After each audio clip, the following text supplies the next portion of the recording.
My guest at this time is Dr. David Curry. He is president and CEO at Open Doors USA. It's a leading organization assisting the persecuted Christian church. Each year at this time, Open Doors releases the World Watch List, which names the 50 nations around the world inflicting the worst persecution on followers of Christ. The 2019 World Watch List is out now, and Dr. Curry, thanks so much for being with us. Thank you for having me on. Well, let's take a look at the list now. Yet again, communist North Korea tops the list, but according to your point system, it appears to be in a dead heat with Afghanistan. So just how bad are things getting in Afghanistan that it's caught up to North Korea? Well, over the last 24 months, the Taliban has taken more territory in Afghanistan, so there's a lot of instability. Those people that are practicing the Christian faith in Afghanistan are always under a lot of pressure, but even more so, more violence, more instability, and that's why it's put it in right at, near the top there of the World Watch List. North Korea, of course, always difficult, 18 years at the top of the list. We haven't seen a lot of progress yet in religious freedom, despite the conversations that the administration is having with them about nuclear disarming and all these kinds of things. We think those are good things. What we just know it hasn't gotten any easier for people on the ground in North Korea.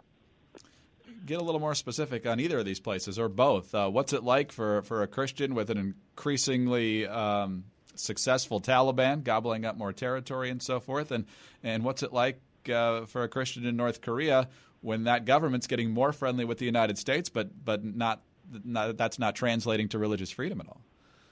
Well, North Korea is an example of one of these countries that has a constitution. They say there's religious freedom, but it could not be more false, a bigger lie, because they have a church or two that is literally with actors pretending to be able to go to church. You have to worship the great leaders there, Kim Jong-un and his father and grandfather. You're forced to do that. I think there's still a great skepticism among the people, but they're not allowed to show it. I've talked to North Korean believers over the years. I was in South Korea talking with some of them this year. Some will tell you, some people do think that they're gods because they've been brainwashed. Others say, no, we understand that it's all a big charade. But for life on the ground for a Christian, if people know you're a Christian, you'll be arrested, taken to a labor camp, probably die there. You're not allowed to have a Bible. They're illegal. They consider Christians to be the number one enemy of the state. Now, in Afghanistan, you have the Taliban, you have radical Islam throughout the region. There are Christians there. There's an underground church, but it's very difficult for them to function. If you have people who are coming from outside living in Afghanistan, who have a Christian faith, of course, they have a difficulty as well. So very difficult. They don't have the prison systems that North Korea does. It's more of a vigilante kind of a justice. If they find out that you are a Christian, you'll be expelled from the family. You could be beaten, killed, raped, these kinds of things.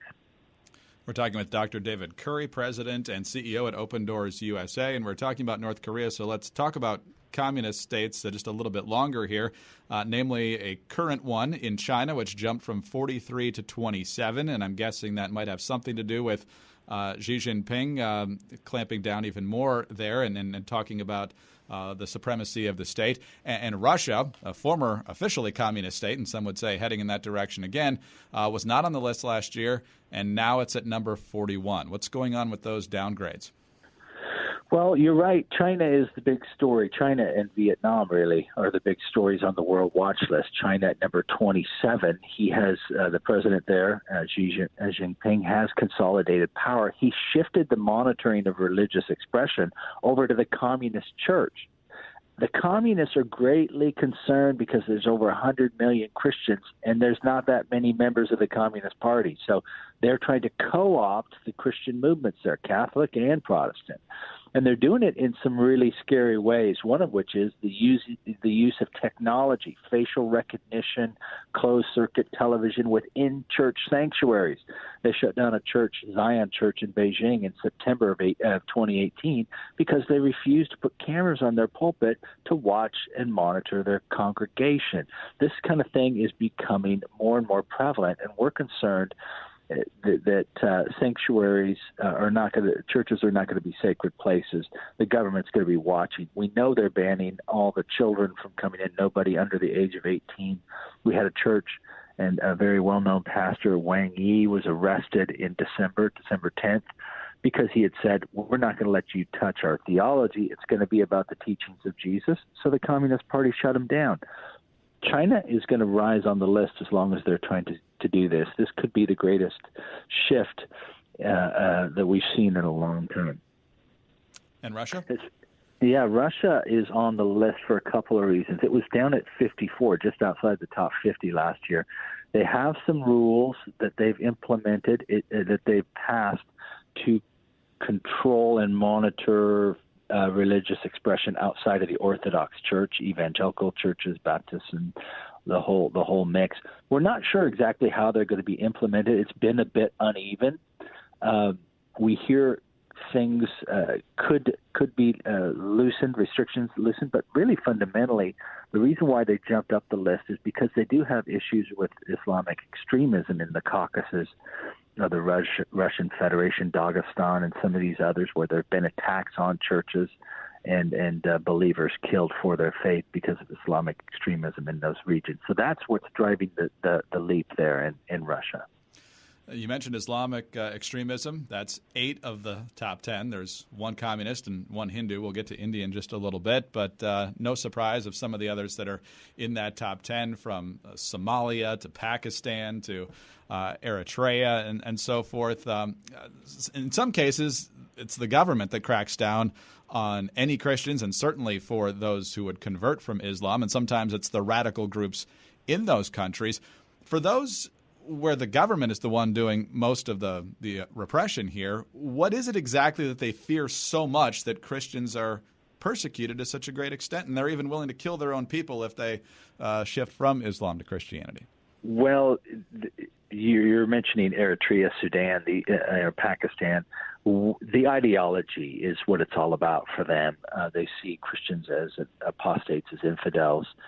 These are radical Islamic folks who have an agenda to impose their worldview on everybody, including the West, if they could. So the ideology is the consistent thread. The challenge will be that it's shifting now. The epicenter is shifting to Africa, and there's just many more Christians that are in the bullseye of this target.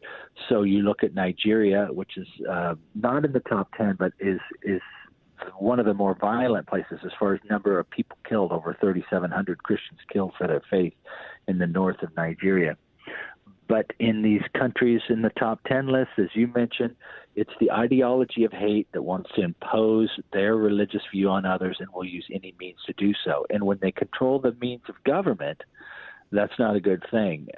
It's also not good for their economic issues and society. That's why Eritrea and Somalia, these are countries that are in Sudan, total chaos. You mentioned North Africa. There are a number of big jumps there. You've got Mali that jumped quite a bit. Algeria did, and Morocco went from not on the list all the way up to number 35. Yeah, Islamic extremism. Algeria is putting a lot of pressure and trying to control the expression of Christian faith, and Mali likewise. So these are gonna be issues. Sub-Saharan Africa is the epicenter to watch, I'm afraid. Well, let's talk about India. I mentioned it in passing. It's number 10 on the list. A couple of years ago it was 15. Last year it was 11. So things are obviously getting worse there. What kind of an update can you give us on India? Yeah, if there's 2 or 3 things people need to know, it's China and the big story there is we've talked about, and then India.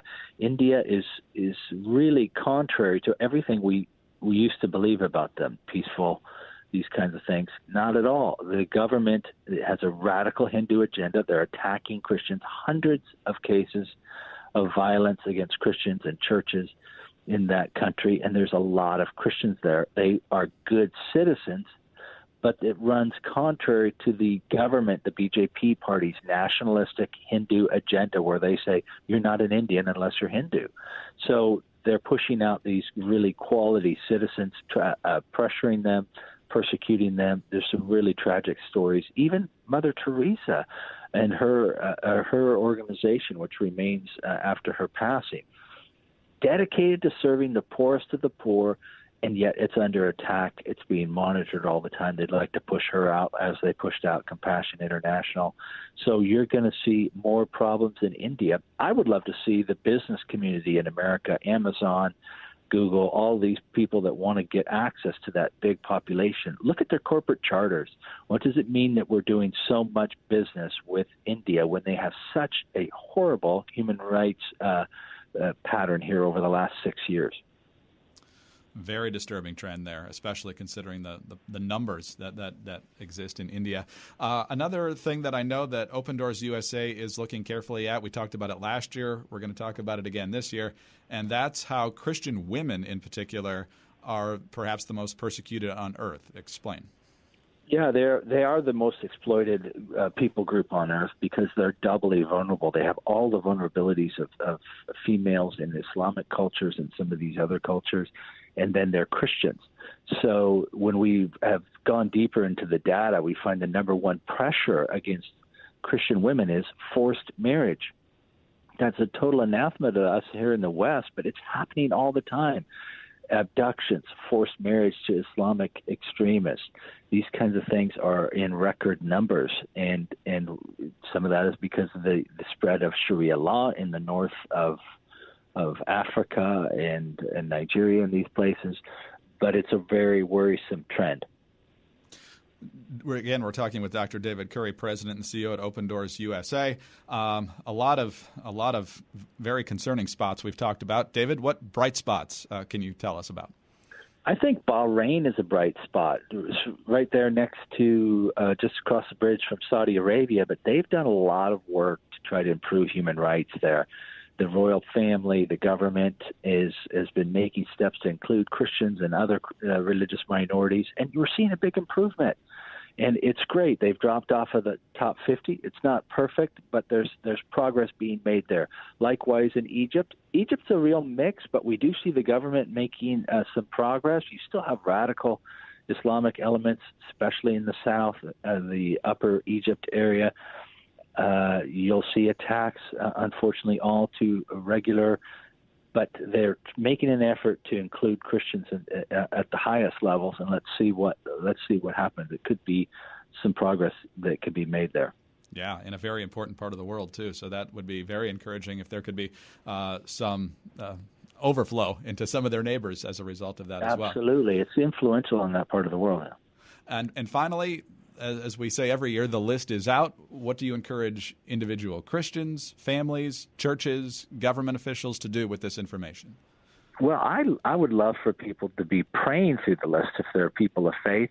I think if you're, if you want to dive in, the stories of what is happening to real people. We like to post videos and backstory on what life is like for a lot of these people on our website, opendoorsusa.org, so that people can understand what's really happening. It's shocking, it's difficult, but when you find out these are quality people, it's affecting them in a way. And then a lot of times, the church is still growing strong. Not always. Sometimes under pressure, it shrinks and struggles. But the Church of Jesus is doing. Jesus does well everywhere he's freed and spoken of. So in that way, we don't have to worry about it. But we do want to stand up for Christians who are under persecution. I know, and this is our exit question, Dr. Curry, but perhaps the most important one. And you meet with these people on a regular basis. You hear reports of these people on a regular basis. Not to discount any encroachment against religious freedom in this country, which does happen certainly, but when you hear about not only the persecution that happens, but how the people of faith respond to it, in some cases their numbers even increase. Just talk about the amazing response these people have, even in the worst of circumstances. Well, we see that the church grows under pressure when there are healthy elements where people are getting together, they're in fellowship, they have even limited but some access to Scripture. And those kinds of elements can help the church to grow in any situation where the enemy has succeeded in isolating individuals, cutting them off from community, and cutting off access to spiritual tools like the Bible, these kinds of things. Then we see the church struggle. Dr. Curry, we should let folks know that at opendoorsusa.org, not only can they find the list, but they can find full reports on what's going on in each of these countries, as well as important facts and how they can pray for, as you have recommended in the past, one country per week. Since we've got 52 weeks in a year, one of these 50 per week would be greatly welcome. Thank you so much for your time today. We appreciate it. Thank you. Dr. David Curry, President and CEO at Open Doors USA. Again, you can learn a whole lot more at opendoorsusa.org. I'm Greg Columbus reporting for Radio America.